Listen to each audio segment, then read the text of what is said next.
前的男孩从书包里抽出一根打气筒，然后小心翼翼地走进厕所。在看到目标人物后，他高举气筒狠狠地砸了过去。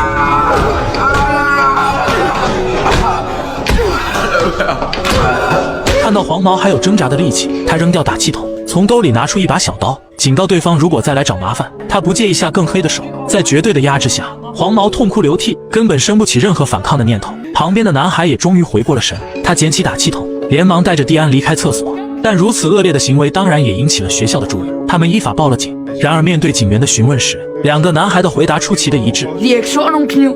Jeg så dem kun slå på hinanden, men der var ikke nogen kniv. Jeg havde ikke nogen kniv. Han slog mig, og så slog jeg ham. 由于没有在他们身上找到小刀，警员也无可奈何，只能把这次归为校园斗殴事件。就这样，蒂安成功避开了应有的处罚，但他俩却并不是传说中所谓的校霸，反而是这所学校的受害者。在蒂安没转到这所学校前，伊莱每天都要遭到黄毛的霸凌，因此班上的同学都对他避之若美。直到这天，蒂安转到了班上，他的命运才彻底发生了改变。放学时，伊莱发现自行车又一次被人放了气，甚至就连轮胎上的气门芯也被拿走。无奈的他刚想徒步回家，身后的蒂安却让他拿别人的气门芯应急。Hvorfor tager du ikke bare fra de andre cykler? Så skal han jo bare trække igen. Så er det hans tur i dag.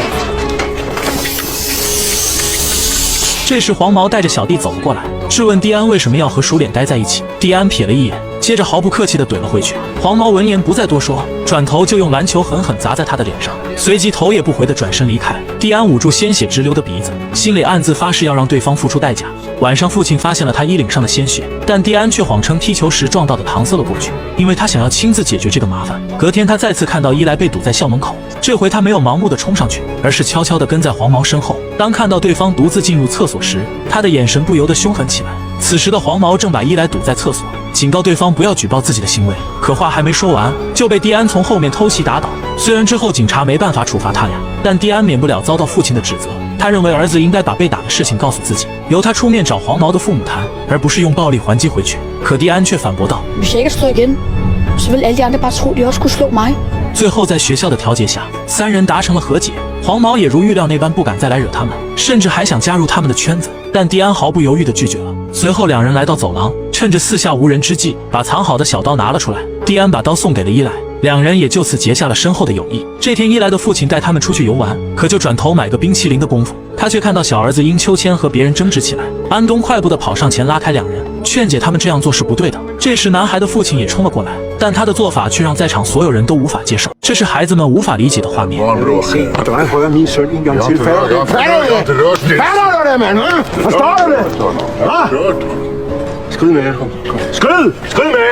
安东不想和这种粗鄙之人纠缠，于是带着孩子们转头离开，但蒂安却无法理解。他三步一回头，提出应该报警处理此事，可安东摇了摇头，他觉得没必要再生事端。然而在回到家后，安东气冲冲地脱掉衣服，一头扎进了冰冷的湖水，静静地摸着被打的脸颊。可这却并不是懦弱的表现，因为安东在难民营当医生，每天都能看到因暴力而出现的血腥伤害。在他看来，暴力是错误性的，也是导致真正悲剧的发生。可另一边的蒂安却不这样认为，他带着伊莱回到海边，悄悄跟踪上次那个男人，然后记下对方的工作地址，接着交给了安东，希望他能教训一下对方。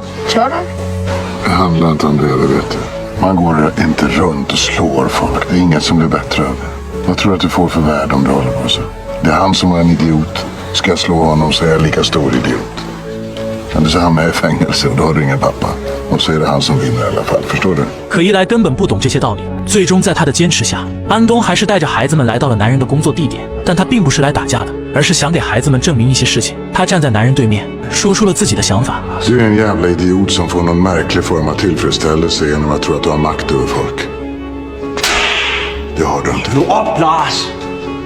安东连忙转头安慰孩子，表示这没什么，而且更加表明这人除了会动手打人，其他一无是处。这番话仿佛戳中了男人的内心，他收起笑脸，狠狠给了安东一巴掌，并对他们下了驱逐令。安东则仍面无表情，转头轻描淡写地安慰儿子，随即离开了店里。他就是要证明给孩子们看，打人是那人唯一会做的事。我们不仅要选对朋友，更要选对敌人。像这种失败者，就没必要在他身上浪费时间。但蒂安却不赞同。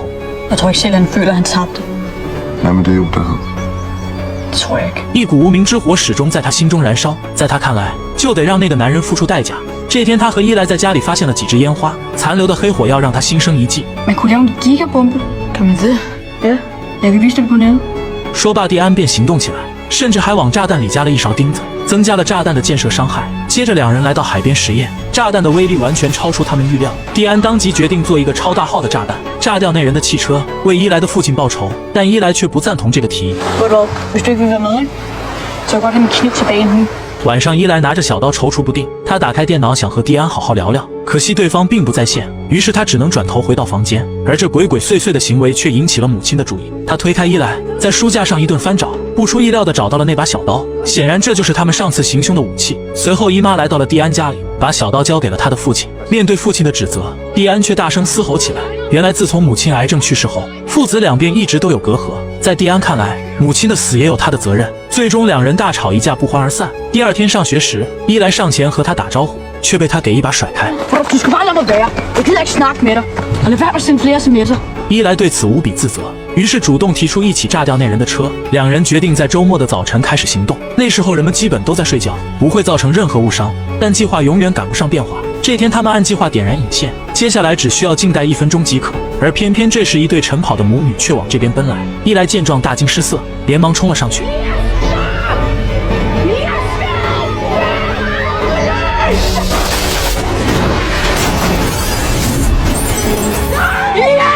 蒂安吓得手足无措，跪在地上痛哭流涕。之后，伊莱被送往了医院，蒂安则主动承担了全部责任，表示主意是他出的，炸弹是他做的，伊莱只是这场事件的旁观者。交代完一切后，父亲带他离开了警局。随后，他来到医院，想看望一下伊莱，可却被姨妈拦在了门口。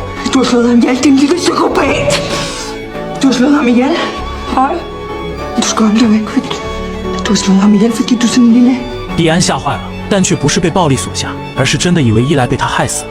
此时，另一边的安东的情况同样不容乐观。两个男人抱着血肉模糊的孕妇跑进难民营，医生接过一看，竟发现她的肚子上有个大口子，而这居然是当地黑老大的爱好，只为猜测孕妇肚子里的宝宝是什么性别。经过一阵抢救，安东最终把她从死神手里拉了回来。然而没过几天，一群武装分子突然闯入这里，他们第一时间驱赶了所有难民，接着把安东带到了车前。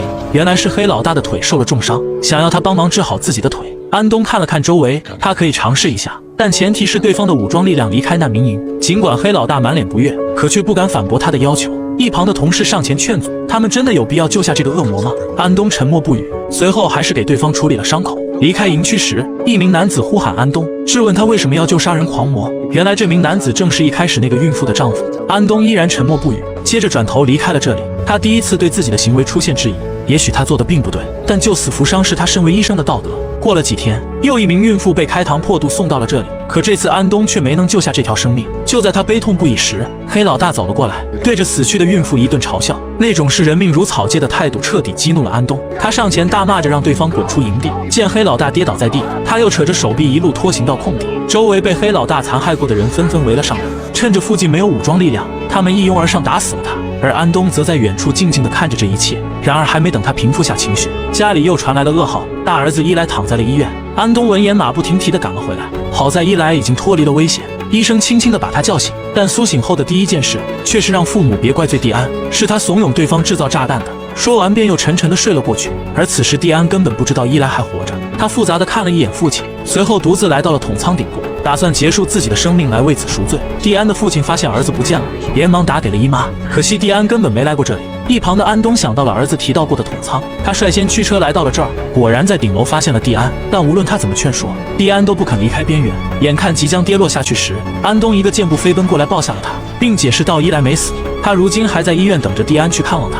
沉默片刻后，蒂安说出了自己的想法。自从母亲死后，他便一直活在痛苦之中，因没办法接受这一现实，于是将母亲的死归咎在父亲身上。在得知伊莱死后，他更是陷入绝望，甚至于对自己产生了憎恶。说罢还流下了伤心的泪水。然而看惯生死的安东早已参悟了这些，死亡属于自然规律，但生活不能被死亡阻断。活着的人要学会跨过这条鸿沟，从死亡中走出，一路前行，一切都将会好起来的。听到这话的蒂安抬起了头，这是母亲死后第一次有人告诉他如何看待死亡。心有感悟的他跟着安东回到了地面，在看到父亲时，他奔跑过去紧紧抱住了他，依偎在他的怀里哭出了声。隔天他在姨妈的陪同下来到了医院，看着浑身是伤的伊莱，蒂安十分愧疚，他认真地向伊莱道歉，为自己的愚蠢和任性道歉。Jeg glæder mig til, at du skal i skole. Det gør jeg også.